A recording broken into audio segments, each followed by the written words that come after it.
And welcome to the Unitarian Universalist Society of Schenectady. I think it's Sunday, October 21st, I think. I'm LB Hannes, and a member of the worship team, and any pronoun fits when referring to me. I'm delighted to offer this morning's service along with Kim Kilby, she and her, a member of the congregation, and Reverend Lynn Gardner, she and they, one of UU Schenectady's co-ministers. We are a congregation that welcomes all who are seeking a place of community, compassion, and action.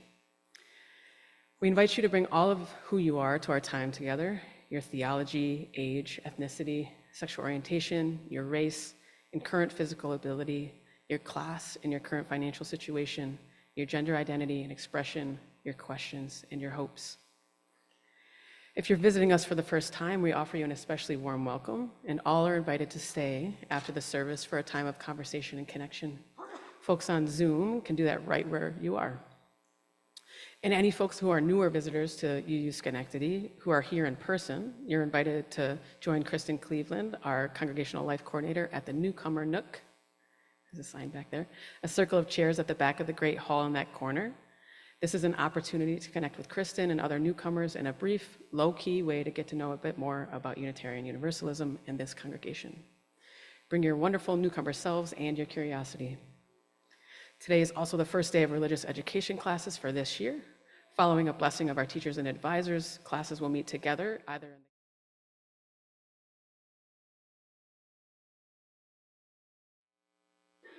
I'm H.B. Stedham, Director of Lifespan Religious Education, any pronouns. As Unitarian Universalists, we all help each other develop our faith. Coming together in worship services is one way to do that. Everything that we do as a congregation is actually part of religious education because how we do each thing says something about who we are and what we value. We often mark important milestones in our services, and today we honor and bless those who are dedicating their time to be with our children and youth in our religious education program this year. In a moment, I'll invite the teachers and advisors present today to come forward, and I also want to honor those who are not in the room. So I am so grateful for our child care providers, Dawn Armour and Saeed Turner, and the two newest members of our staff here today, so excited, Samantha Lewis and Mariah Jackson. This year, the youth group will meet on Sunday evenings and are encouraged to volunteer or attend worship on Sunday mornings. I want to go ahead and invite this year's youth advisors to come forward. Jensen Pritchard, who is here today, and then Emily Schopp, who is not.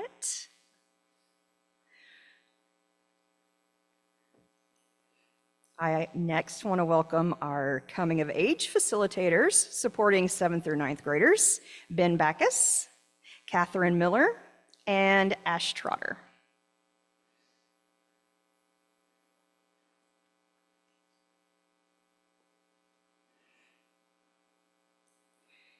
Teaching grade 6, which is going to be a very interesting combination of riddle and mystery and building bridges and churchcraft, which is a Minecraft component. We've got Randy Jennings, yay, and more folks joining the team soon. I will be helping Randy today.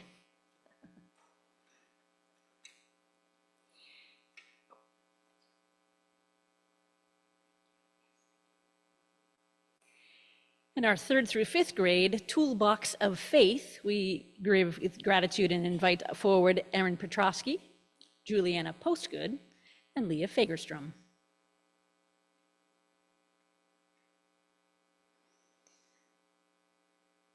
And our kindergarten through 2nd grade, the Creating Home class, we invite Joel Best, Carolyn Griffith, not here today, and Sarah Tayo to come on forward. Thank you so much to all of you.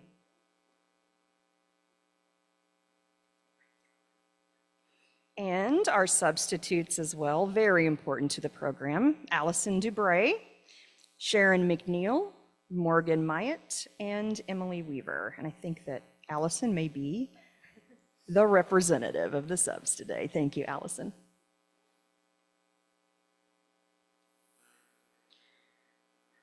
What a fabulous bunch of people. Yeah.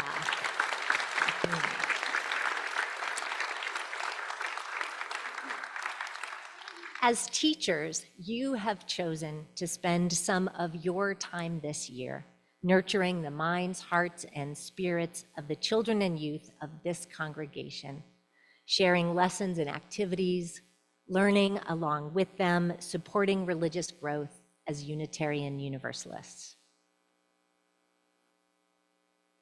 This is one of the most important shared ministries in the congregation. In fact, I'd say in the denomination. We invite the congregation now to take part in a blessing of these individuals, if you would, by repeating after each of us. Today, we begin our year of religious education. Today, we begin our year of religious education. We commission our teachers and all of our religious education staff and volunteers,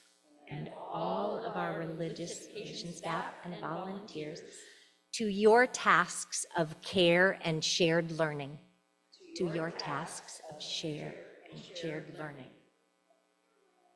May your classes be a joy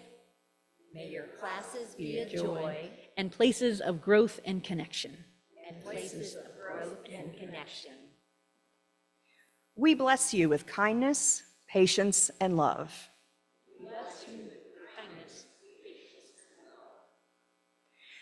The ministers are now offering a blessing to each teacher, touching their hands with water from last Sunday's in-gathering service.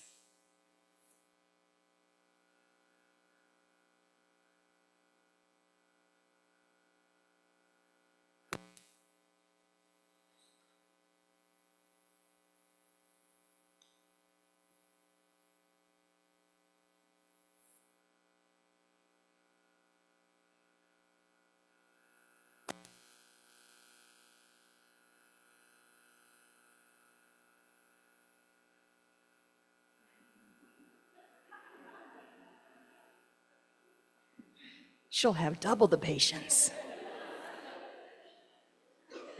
May she not need it.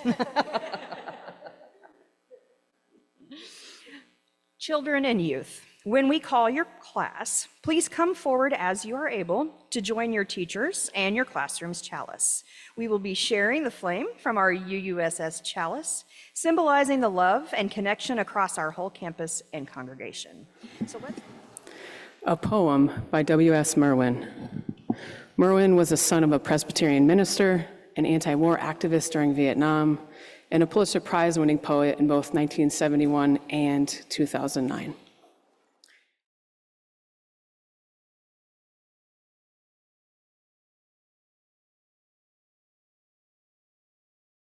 This is one of my favorite poems, from which one of my favorite lines is tattooed on my body, a stanza that held a lot of meaning for me during a particularly difficult chapter of my life, when I knew in my body that I needed something. I needed a change that was undoubted, but a path to get there was dubious. And while there are many identities that are visible on my body or that I've spoken about to this congregation, there are some that are not as obvious. A writer, a small town person, and a lover of yacht rock music, particularly in karaoke, which some people love and some people hate. But this poem spoke to me more specifically in relationship to this week's topic around identity, particularly the part that says, the body that we are assured is more than what covers it, is kept covered out of habit, which is a word for dress, out of custom, which is an alteration of the older word costume, out of decency, which is handed down from a word for what is fitting. Identity is just that, things we have put on or have put on our body. We are simultaneously a body and more than a body.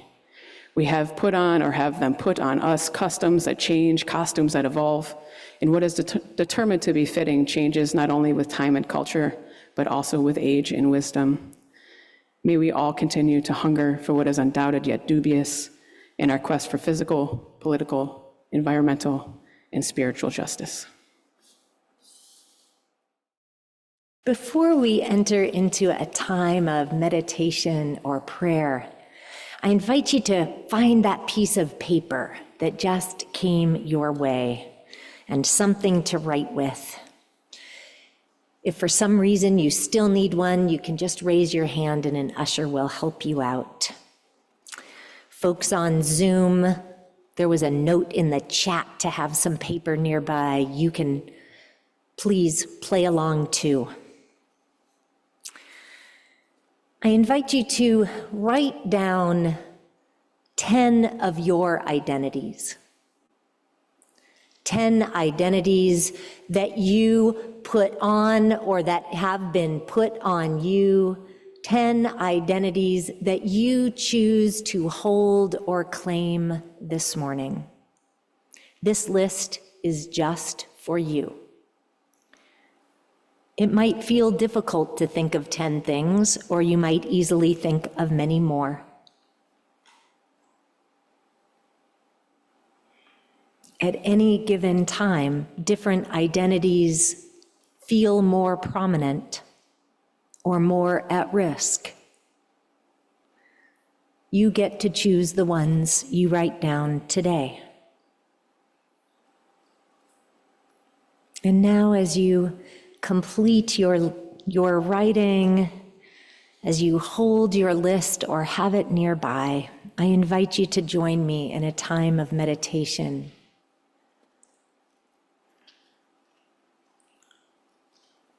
You may choose the word prayer or reflection.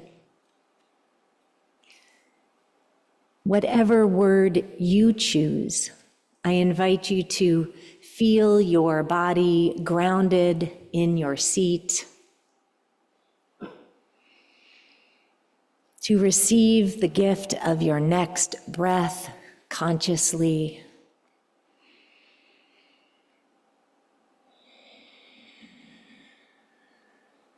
To allow your shoulders to drop down a bit,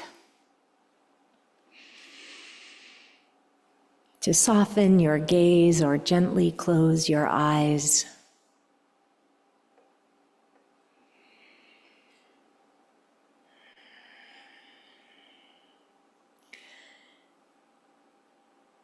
As we open to a sense of being fully human, to being one part of a community, one strand in the weaving that is humanity, that is one small strand in the much larger weaving that is the interconnected web of everything.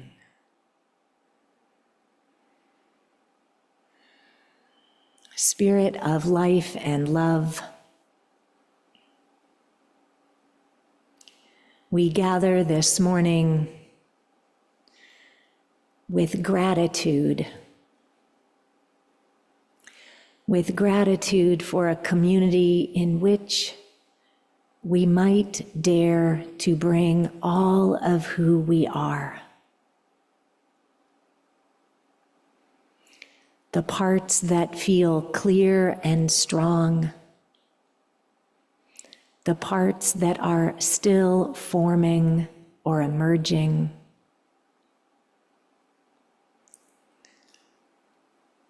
the parts that are shiny, that are easy to share with others, and even the parts of ourselves of which we might be a little nervous or afraid in sharing, knowing that those are present with us now.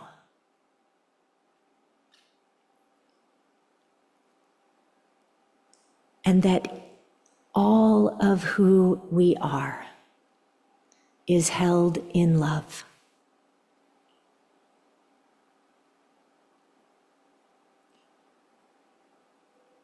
That we are each larger than our biggest mistake.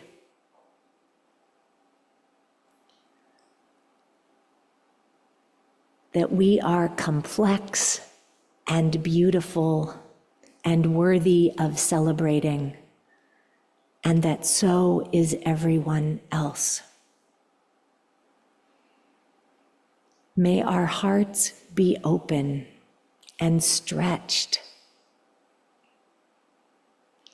that we might too be an expression of love for the incredible tapestry and complex beauty that is within and around us.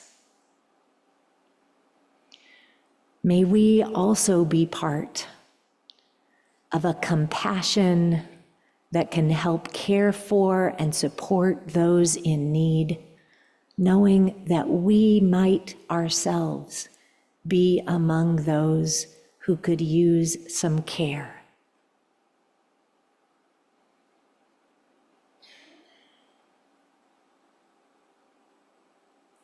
May we be courageous enough to risk asking for help when we need it,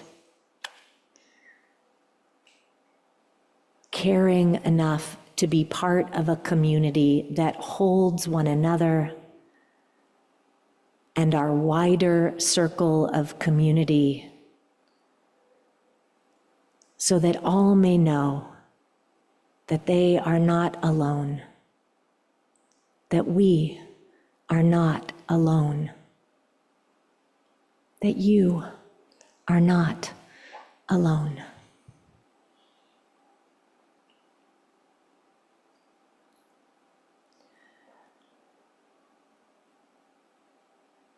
Let us rest for a time of quiet, holding the prayers and meditations that are in our hearts,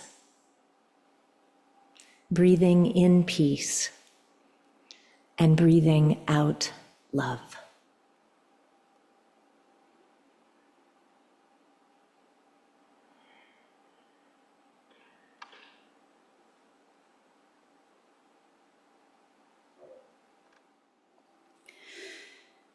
I have been privileged to have attended many restorative meditation retreats.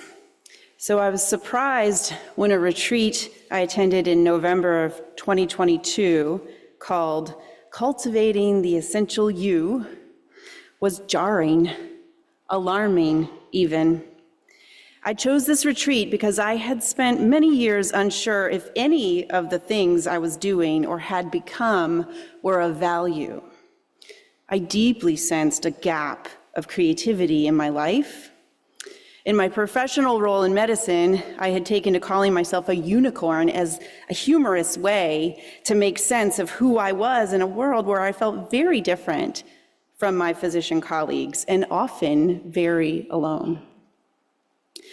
The retreat leader was a shaman priestess who led the group without getting our informed consent into a process of consciously dying to ourselves. I can assure you there was no mention of dying in the retreat description. That's kind of not my jam, but there I was. The process to undergo consciously dying to myself involved lots of things, such as listing out every single identity I had given myself to date in my life. Female, she, her, mom, doctor, partner, musician, singer, triathlete, UU, and so on. I had like 40 identities listed, I think. During another exercise, we were each called to choose a tarot card from a deck and then ponder its specific meaning. I pulled a card numbered 10, Releasing Allegiances. On it is pictured a naked woman cradling her own body and her head. She is resting, peaceful. There are 7 bees around or on her. She wears 6 bracelets and her skin is glowing. I was puzzled and I felt a bit unlucky. It did not instantly speak to me, but I was still fascinated by what it could mean for me. A day later, we entered into a ceremonial walk to an outdoor bonfire where we drank raw cacao in a circle around the fire, and one by one, we approached the fire and offered our identities into the fire, watching them burn to ash. This fire ritual was followed immediately by 48 hours of silence, meant to allow for our identities to be reborn. I am a rule follower, but I couldn't help but feel this strange dissonance between doing what I was told and feeling I really hadn't agreed to this, had I? I've been in silent meditation before, but this silence was particularly difficult following the moment I had just burned away everything I know of myself. I moved along with thoughts racing. Is this really happening? What's wrong with me? Am I messing this up? Am I dreaming? Will this cacao give me a migraine?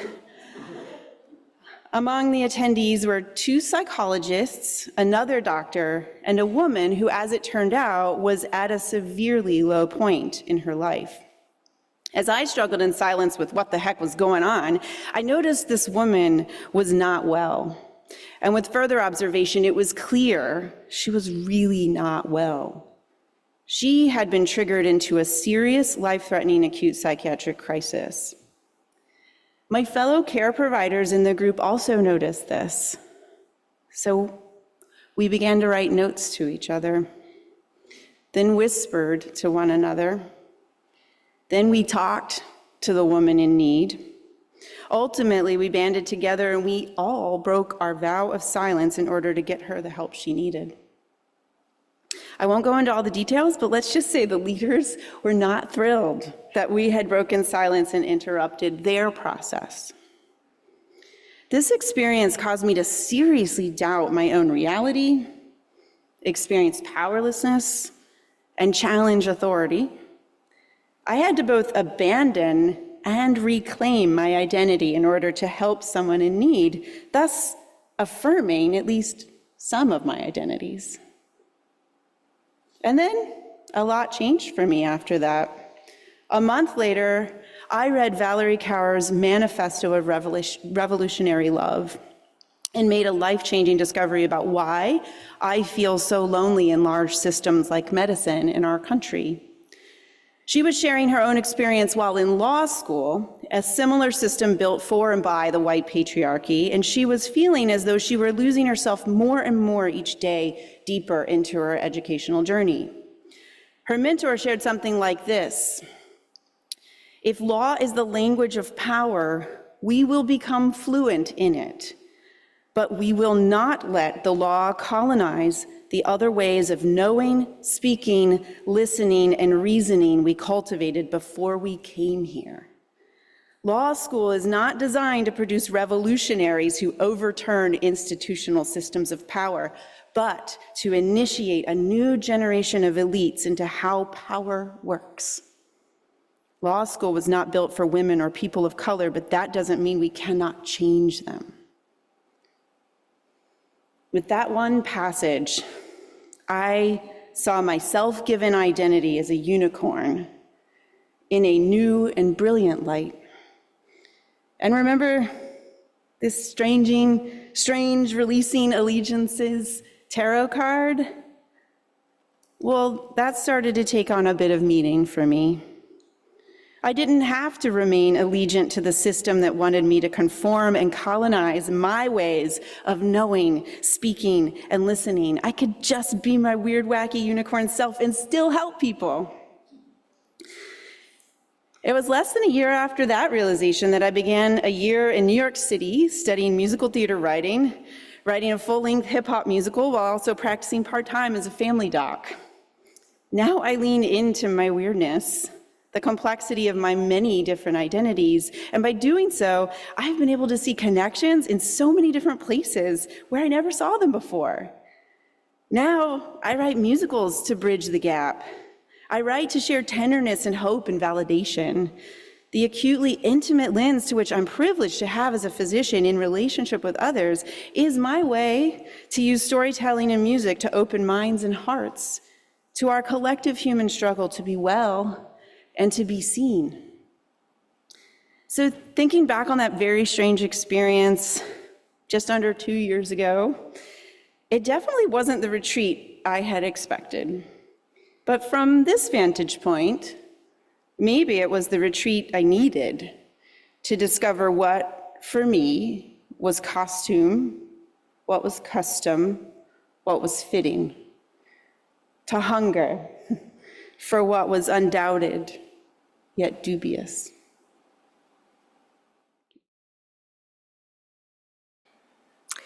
As Kim was speaking of her identities as a creative and a physician, and how those are woven together when she writes, creating plays and musicals, I was reminded of the work of Dr. Sarah Lewis, who writes about aesthetic force. She describes aesthetic force as the power of culture to change our perceptions of the world, orienting towards justice. What an awesome concept! The power of culture to change our perceptions of the world, orienting towards justice. This month, our theme here at UUSS is invitation. And I can think of many times in my life when culture, expressed through art, has served as an invitation to a new way of perceiving. Sometimes it has been poetry, such as the piece that LB shared earlier by W.S. Merwin, or a musical or movie like West Side Story, which influenced me as a young person, a photograph in Life magazine, or a video online, or the lyrics of a song. Sometimes that new perception helps us hold the complexities that exist within us and also around us.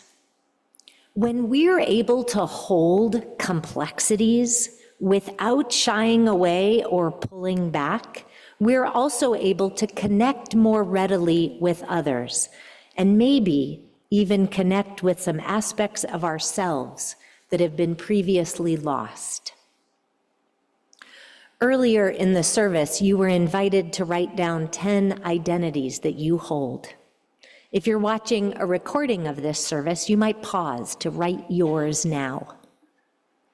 Here's my list today.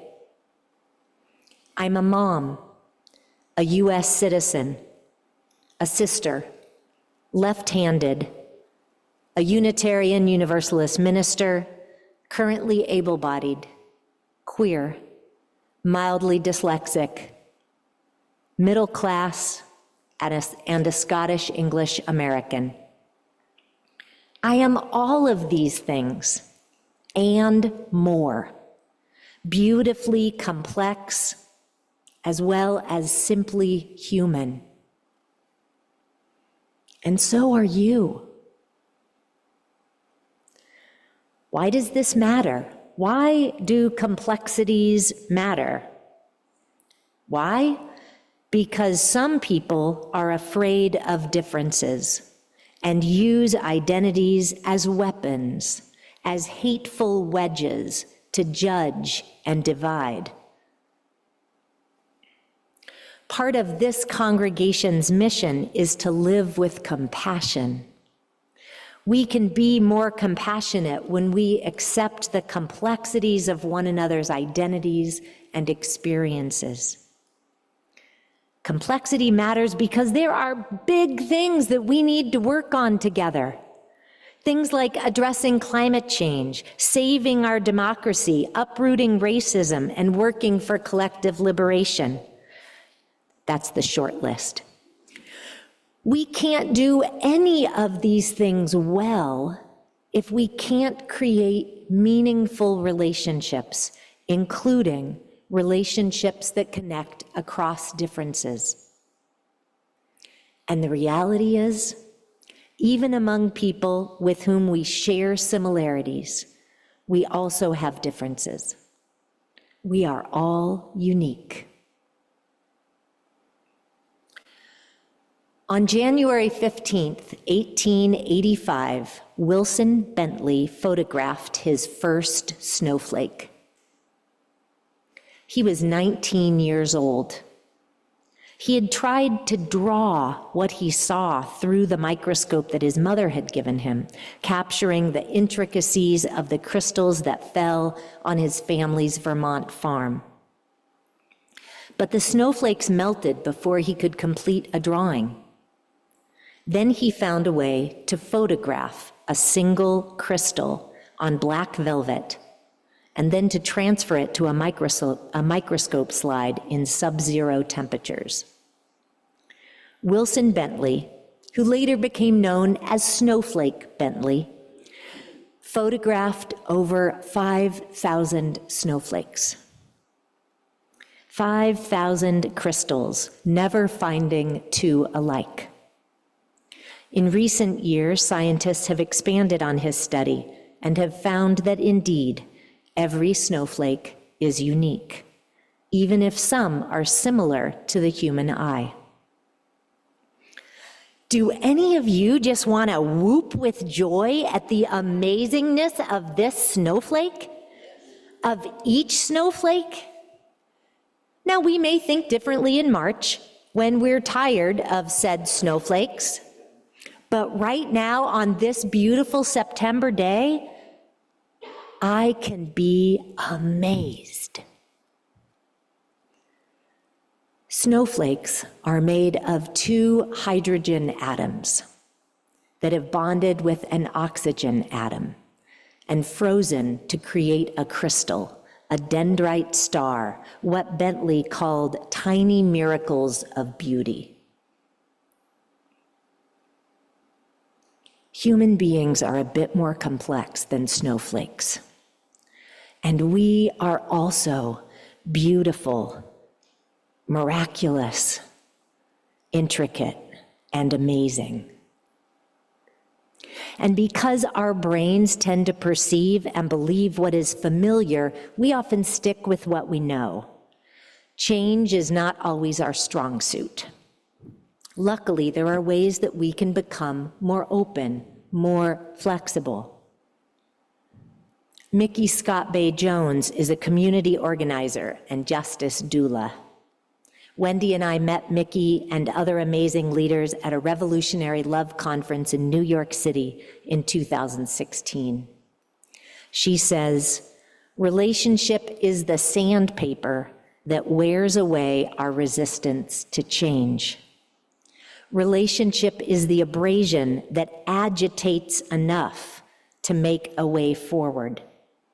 Relationship, consistent and ongoing encounter with people and perspectives different than our own. It smooths the way for the sacred, even as it rubs us raw." One of the challenges to creating connective relationships is when we let our assumptions get in the way. Sometimes these assumptions are rooted in stereotypes. Let me show you what I mean.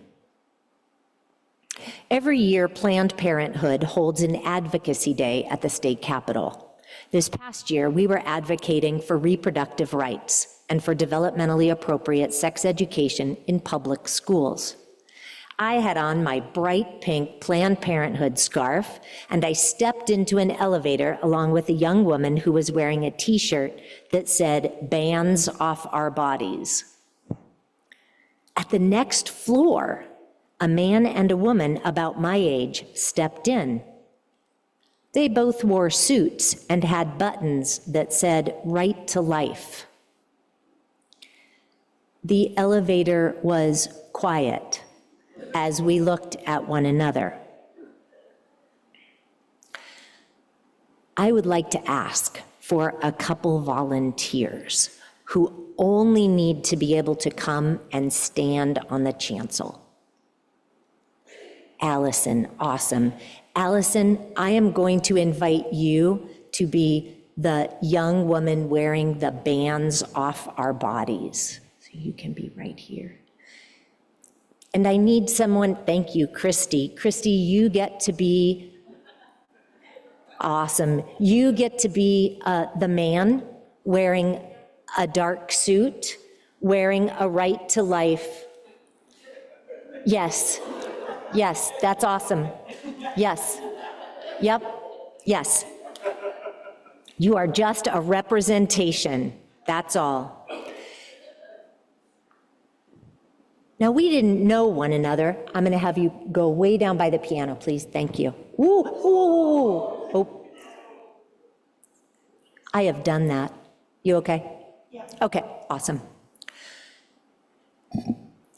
As these people observe one another, what are some stereotypes about a young woman wearing a Bands Off Our Bodies shirt that might exist? And if you share something, I'm going to ask you to come forward. Liberal, awesome. So you're going to come stand right next to Allison. Liberal, great. What's another stereotype? Sexually promiscuous, right on the other side, Marcus. You're going to be right, there we go, awesome. Great. Too young to know better. Yeah, great. Bring on the stereotypes. Lack of respect for life. Great. Thank you. Okay. Right, there we go. All those stereotypes piling up. Now, there are stereotypes the other direction too, right? What are some stereotypes about this gentleman with the right to life button?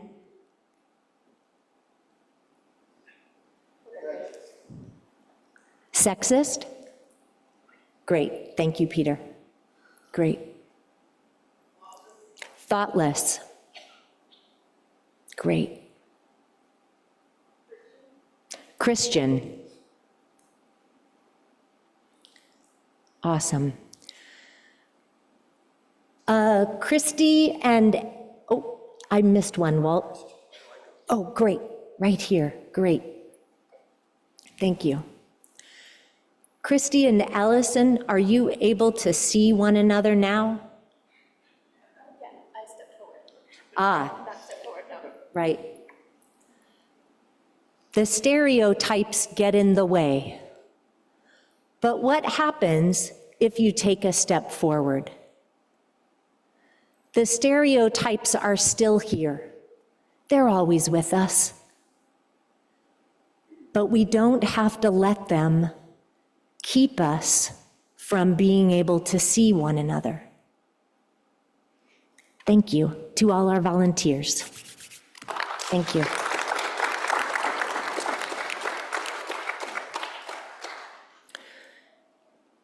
So there I stood in the elevator with two people who were at the Capitol to advocate to limit reproductive rights that I was there to ardently support. As I looked at them, all those stereotypes came to mind. The elevator was crowded.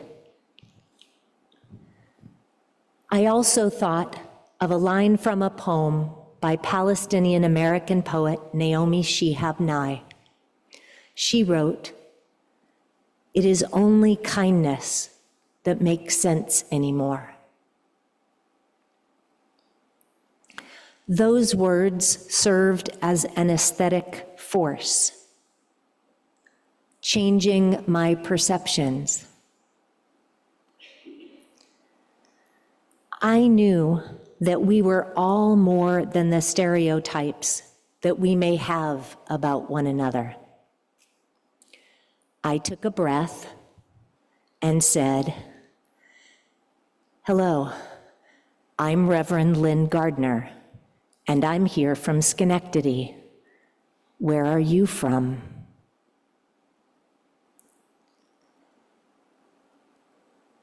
And with that, we shared a brief moment of connection, even as we had very different perspectives.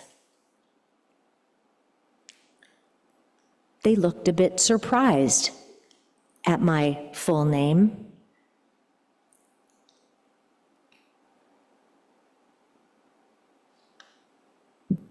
The complexity, a bit more of the complexity of who I am was able to be apparent in that tiny elevator until we reached our floors to go and advocate for our values. Complexity. Am I an advocate for access to abortion and reproductive health care? Yes. Yes, I am. Am I a minister? Yes. Yes, I am. When you choose to be part of a Unitarian Universalist congregation, you're invited to bring all of who you are and all of who you are becoming.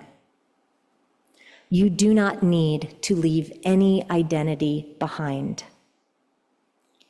May we learn to hold the complexity of our own identities with care and curiosity, noticing how they shift over time. May we notice when our assumptions about others get in the way of real connections, and may we allow ourselves to be changed in our relationships and to use our collective energies and gifts to create a wider justice, more compassion, and a greater love. Amen, Ashe, Salam, Shalom, blessed be. Following the benediction and our shared chalice extinguishing, we hope you'll stay for conversation and connection. If here you have experienced acceptance, may you hold the complex identities of yourself and those around you with care and curiosity. If here you have found a hunger for justice, may you go and create justice with others. And if here you have felt love, go and share it with a bruised and hurting world, dear people.